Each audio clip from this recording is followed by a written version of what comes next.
What is up? Let's make a video. I saw a comment yesterday. I look weird sitting in this chair, man. I can't get comfortable. It's crazy. I saw a comment this morning from one of the other videos, one of the shorts off the channel, and the person made the comment of people want to see instructional videos, and that's why I don't have views or comments or likes on my page. First off, I appreciate all constructive criticism. Get off my degassing tank. Ginger.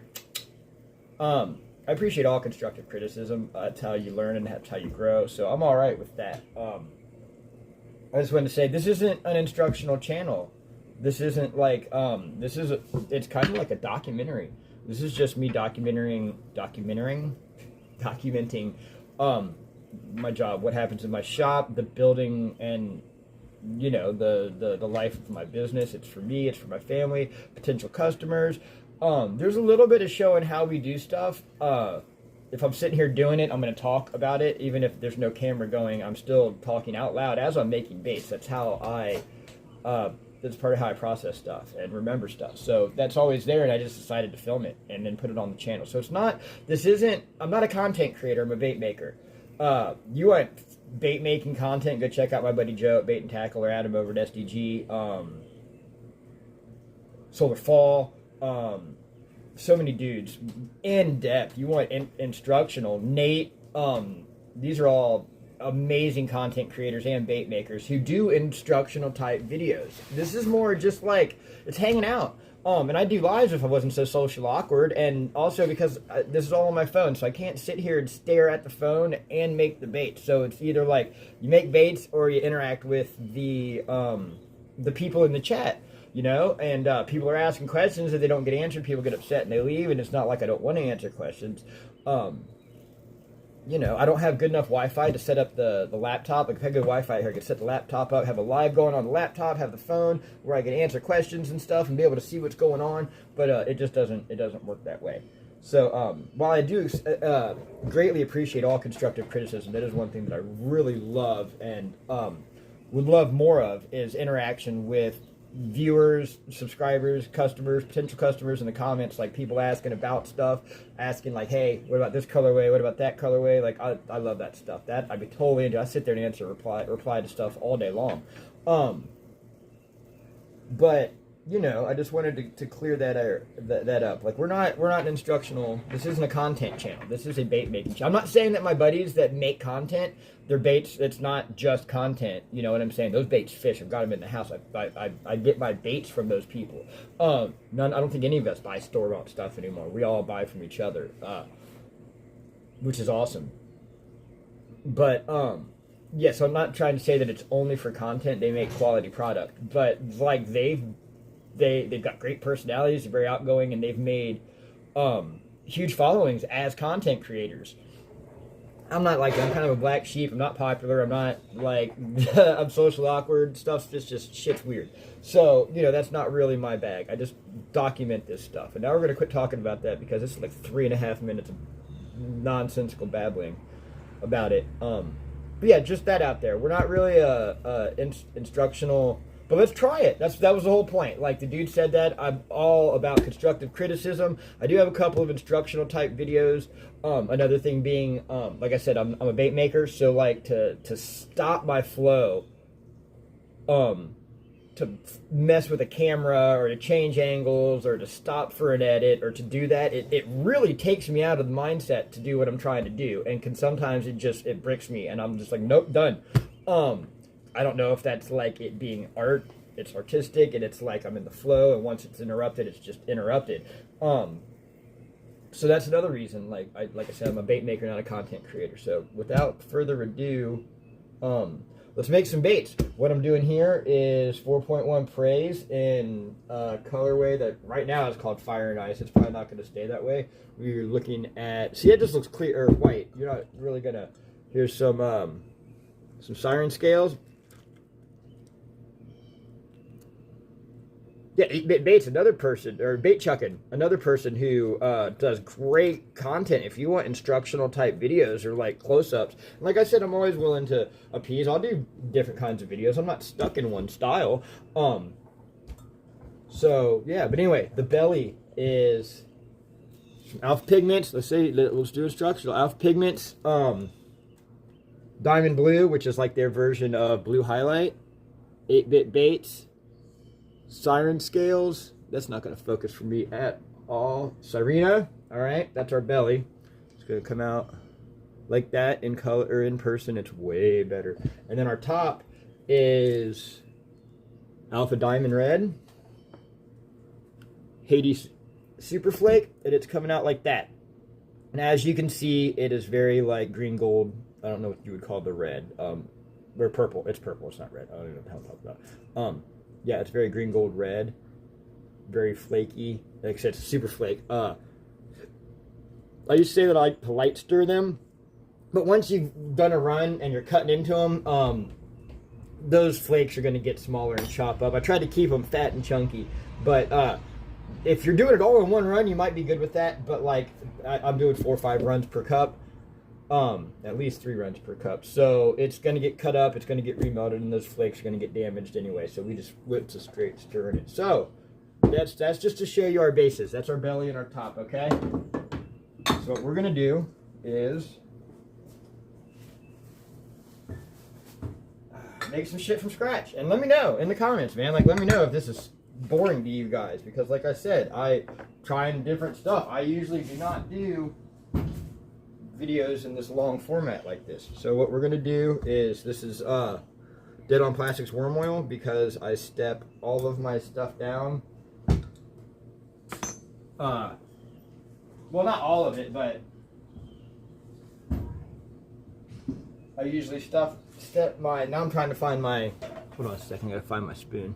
Boom, see, stuff happens. And I don't edit, by the way. Like I said earlier, I'm not a content creator. I don't edit. I do this on my phone. I've got a couple of editing programs so I can put in the labels and stuff like that, but I'm not like, I don't have anything where I can like click and drag scenes from videos. Like, that's just, I don't have that, and I'm not trying to do that. I'm a bait maker, not a content creator. So, got our worm oil. As per the instructions on the bottle, we're putting 1 teaspoon per cup of plastisol. This is going to take this plastisol from Crawl Tube, which is what I buy, down to Swim Jerk. I was always told it's easier to go down in durometer than up. The math's the same, it's 1 teaspoon, but apparently the hardener, I don't know if it takes longer to, or it's harder to get it to dissipate into the plastisol, or if it is, I don't know, but I was just told that it's harder to step down into, or step up than step down. So I've just always used Crawl Tube and gone down to Swim Jerk if necessary. That was heat stabilizer. It stops your color from, it helps stop your plastisol from discoloring due to temperatures. Okay, same, 1 teaspoon per cup of plastisol. I'm gonna stir these both up really well. Right now I've got 6 cups, and so when I stir my plastisol, my 5-gallon buckets up, I fill up all 6 cups, and then I just run stuff until those are gone, and then I fill them back up. I like to get 4 more. I have 10 full cups usually going. But depending on how long it's set, you're gonna have to stir it. Also, like, I know you've always got new people coming in and stuff, as far as subscribers go, and viewers, but I find myself being redundant and saying a lot of the same starter stuff over. Oh, stir your plastisol, you know, things like, if you know your recipe, you can add it in pre-cooking. Colorant, I don't mess with flake until after my plastisol is up to temperature. That way, if something happens, you don't risk burning your flakes. Some flakes are high heat, like these are supposed to be really high heat resistant. Same with Alpha, does good with high temperatures. I hit 400 with both of those, and it did not burst into flames. It didn't discolor or burn up the flakes. Sometimes you'll see a lot of different stuff. It'll curl, it'll burn, it'll dull. Lots of different stuff. So when it comes to flake, I always add that after I've cooked it. But if you know, like, I've got my recipe book, if I'm making something I know takes 47 drops of pink, I can put that in before I cook my plastisol. It's going to look weird until it's cooked, but it'll be normal once it comes out. I find myself saying stuff like that over and over and over again when I try to do instructional type videos, which is part of the reason I don't do them.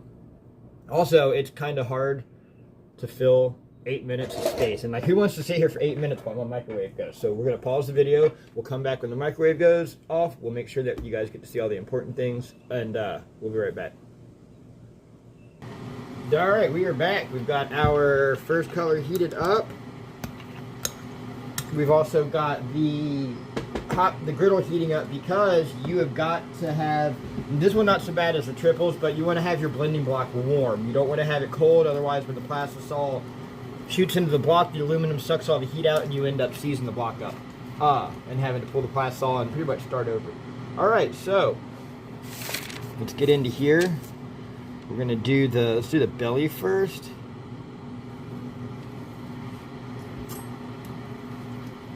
So we'll take quarter. Sometimes it'll be fat, sometimes it'll be skinny. It doesn't, I mean, sometimes it matters, sometimes it doesn't. So there's a quarter of this Alpha Diamond Red. Always clean your spoon off, or you're gonna contaminate whatever color you go into next. Some colors it won't matter, some colors it will matter very much. And a quarter of the Hades Super Flake. If you wonder why these bag, anything with Super Flake is $1 more or 50 cents more per bag. These will be $6 because the belly at both sections are completely loaded with Super Flake. So get that, and then something I like to do, and it shows you how much, like, I'm gonna make all my materials last, but like, you lose a lot right here. That's a good way to show the color off too, though. It's got a lot of turns to it. So what I do is I will literally sit here and dip it into the plastisol, and then once that dries, I'll peel it off and just put it into the cup. But I even use that. There's a lot of pigment on that spoon. You know, I take all my cups and I squeegee. I got like a little spatula that I use to squeegee out all the cups to get as much plastisol out as possible, because it's just, you know, why waste it? I pay for it like everybody else does, so I want to get as much as I can. I used to not, and I had a cup that my thing just sat over, and after like 2 months, there was like 2 cups of useless plastisol in the container just from dripping out of the cup. So I was like, wow, I'm really losing a lot of material. And anybody who's bought this stuff knows it ain't cheap. So I started doing it different ways. Here's what we're working with. It's gonna look whatever because or dulled, because there's a lot of air in there, which is why we're gonna come over here. Degassing chamber. Put it in the degasser, close your valve, push it in, or hold your lid down, watch for your pressure to start engaging, and there you go. Unless you know your cups, keep an eye. You'll see that I do, it'll be a 2 cup, but it'll only have a cup of plastisol. When that degasses, it's going to foam up, and if you've got too much in your cup, it's going to blow over and it's going to be real bad. It can be a mess. You've got to wait for it to cool down to clean it up. You usually have to like remelt your plastisol, and it's just a hassle. So I keep an eye on the container, and if you've got it coming up to where it looks like it's not going to break and it's going to boil over, just turn off your degasser. The bigger bubbles will start to pop. It'll drop down a little bit, and within a few seconds you can turn your degasser back on, and 2 or 3 of those cycles, and it usually finally, I say it breaks. It's where it rolls up and it just all pop, and it drops down. It's either going to boil over, or the head is going to break and drop back down into the container. So we've got our griddle heating up. We've got our belly color in the degasser. We've got our top color in the microwave. This will not be done. That was 4 minutes. I'm not even going to stir it. It's still white on the bottom. I'm going to hand stir it, but I'm not going to stir it with a stick because it's still white on the bottom. Yeah, about 270. It's about 1 minute and 30. Then we will get into our top. While we're getting into that, I'm going to pull our 4.1 prey molds forward so I can clamp them. Might even put them on the heater. Actually, it's a little chilly today. I'm gonna put them up here just to get them started. Otherwise, with the 3 molds, I can't. So traditionally, you've got your mold. You shoot your sprues, and then you come back through and you top them off. With 3 molds, I can't do that. I've got to, it's one mold, one mold, one mold, and if I come back and try to top the rest of them off, the injector seat, or the blocks can seize up, and it just makes it a pain. So I go through all 3, and then come back and fill them up. But if they're cold, it sucks so much plastic salt out that you have dents in the heads. But those are just, I guess, things you learn over time. Every mold's a little bit different. This one will heat up a lot quicker than the other ones. So we will we'll let this degas, we'll let this cook, and we'll be right back. All right, here's our degassed, clearer belly color. We'll cover it up with one of our cup covers. I don't have them on the website anymore. I used to have those on the website. They didn't sell, so I took them off. Earwig won't kill stuff, so just knock them onto the ground. He'll crawl. It's comes along with having a semi-open shop, is you're gonna have bugs come in here. We had a lot of rain last night. I came in, there was a crawfish on the ground that had died from running out of water. I felt bad he died, but it's crazy to see him in the shop. He must have crawled under the gap in the door. All right, so we'll peel this. Otherwise, if you dip it into the other one, I'll just put it up here with my scrap for the belly color. So that way, when I've got it all shot, I've got all my runners, or my, well, they're doubles, so there won't be any sprues, but I've got all like the pucks and the plugs from the injectors, and then once I've done all the cups I'm going to do for that colorway, I'll cut it all up and melt that down. So, same as the belly. All right, we're going to do quarter cup, or a quarter teaspoon of Diamond Blue Pearl, Alpha Pigments. We're going to drop our spoon. Got to make sure you get that every time. Now we're going to turn our griddle off because the residual heat will continue to heat that aluminum up. Once again, why these cost a little bit more, because we're going to do a full quarter, usually a fat quarter of these super expensive flakes. We're going to watch it go through the air like a 70s disco club. I told my wife if they do an autopsy when I pass away, I'm going to go off like a glitter bomb when they open me up. Also kind of hard to make a video wearing wearing a rebreather. So, you know, I've got the exhaust fan up here. I've got 3 other fans. There's usually 4 to 5 fans going in this shop, plus the door being open. We try to keep it as safe as possible. I'd like to stick around for a while.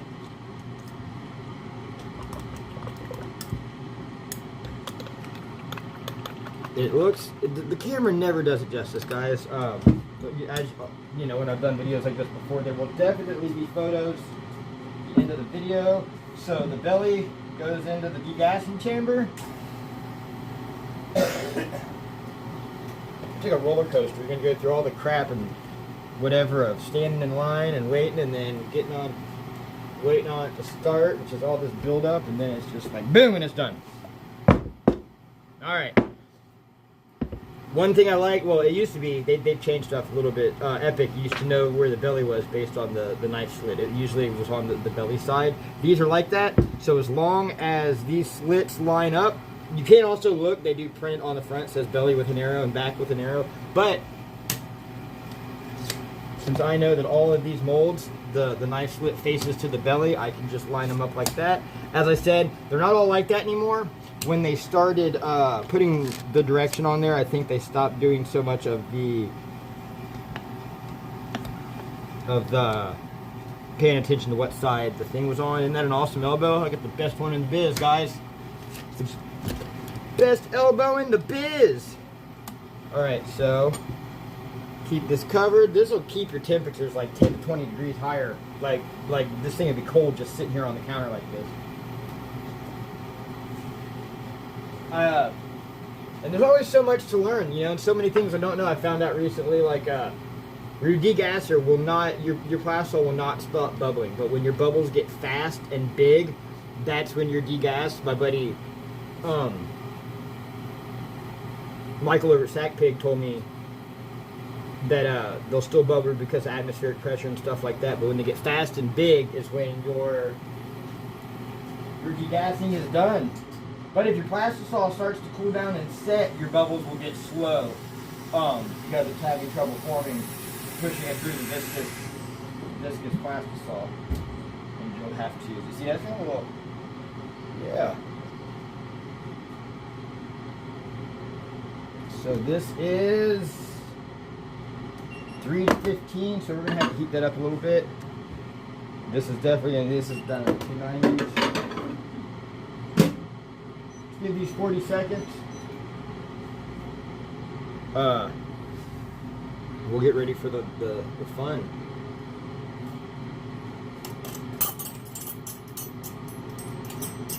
But yeah, like I said, this has always been more just like, it's just me documenting what happens where I work, for a multitude of reasons, other than being a content creator. I'm glad that people watch. It's not like I don't care. I do care, obviously. And I'm glad that people get enjoyment or knowledge or whatever, anything that they get out of my videos that's positive, which is why I'm always open to constructive criticism. But yeah, it's more just like recording the journey. I'm not monetized. I don't get paid anything for this. Wouldn't mind. I would love that'd be pretty cool. Get some cash for my... now that one's up to 15. That one's up to 37. So we're going to let the belly sit a little bit. Not like sit. Like we're going to get this up to about 320, 325. Cover up the belly color. Let that sit while we get that up to 320, 325. Not even going to give it a full 30 seconds. I'm going to give it probably 15, 18 seconds. Go ahead and get my stuff ready to roll.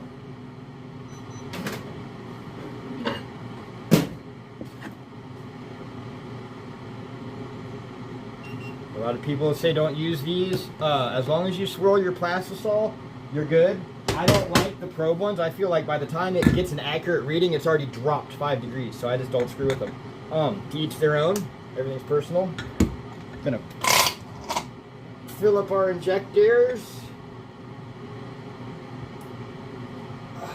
Tip it back slowly because it will shoot out of the top like that. And then lightly press, lightly press until plastisol slowly comes out of the top of the injector, and then you are good to go. Sometimes I will even purge the blending block. I'm not doing it now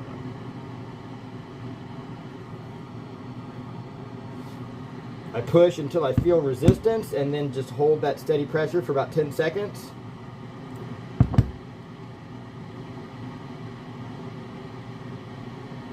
These I could probably go through and backfill. They are a lot, the triple is a lot harder to deal with than this one.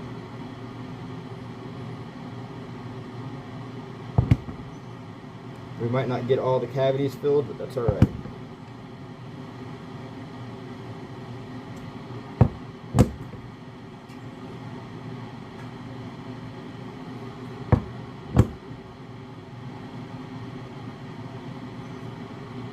It's also kind of hard to talk when you're keeping count. I've also thought about just filling up another cup, maybe even with like used plastisol, like old pucks or something like that. Yeah, nothing else is going in there. See what I mean? I didn't even get it all full because it filled up that quick. So like when you come back and you've got to fill in your cups, it obviously uses plastisol. So I've thought about doing another cup with just some random color. That way I'm not using that stock for the colorway to fill in sprues, which is going to waste colorway because that's not going to end up in the thing. We should just catch doing. Bro, get out of there. What are you doing? Don't crawl into the trash can. Yeah, because you're using, you know, if it's like that much, it doesn't matter, like across, what, 4, 8, 12, 13 cavities, it's gonna be a bit of your stock. So I thought about even using like a non-stock color to go back and top off those sprues with. But we're at 24 minutes. See what we're gonna do? Let's do some movie magic. We're gonna go shabam! See, now look, they're done. They're not done, these are from the other day. but I want to show you guys how they look. We'll take some pictures too. These are doubles. They'll be on the site maybe before this video comes out, maybe not. So it just depends on which one gets done first. That cool green, gold, red. It's got that awesome flaky belly. Here, just take one down, pass it around. Like, see that one right there's got a hole in the top because the sprue got down farther. So that one won't be any good, but that's all right. I always make more than I plan on putting up, just in case of things like that. So I can't tell what that looks like. Like I said, the phones never do them justice. But here they are. The only thing that would make this better be a black midline, but I've done so many triples in the past 2 weeks that I'm taking a break from them. I did a bunch of monkey milk and these to take a break from triples, and now I've got to restock like 4.1 triples on the website. The Shad, the 432, the 432 variant, the Gummy Tiger all need bags made. And even though like Shad might just be black and silver, it's a triple. It's a 3 injector bait. It's got 2 colors, but it takes 3 injectors to make it look that way. So yeah, here these are. Look for them soon. I hope you guys like this video. Let me know what you did like, what you didn't like. Did I draw on too long? Did I talk about too much shit that didn't have nothing to do with bait making? Do you think I look funny? Don't tell me if you look funny. You'll fuck with my... Yeah. No, I'm just kidding. Yeah. But anyway. Yeah, let me know in the comments. See, there we go. It's got some good... There we go. Looking nice. And I love stuff like that. People are like, oh, it messed up. It didn't. I don't care. I think it looks good. I love things that don't look uniform. Those are going to slay. I'll take the bad part off of that and use it for me, because you can't take it apart. But yeah, anyway, be some pictures at the end. I appreciate everybody watching. Be safe, tight lines. Thanks again. We'll see you soon.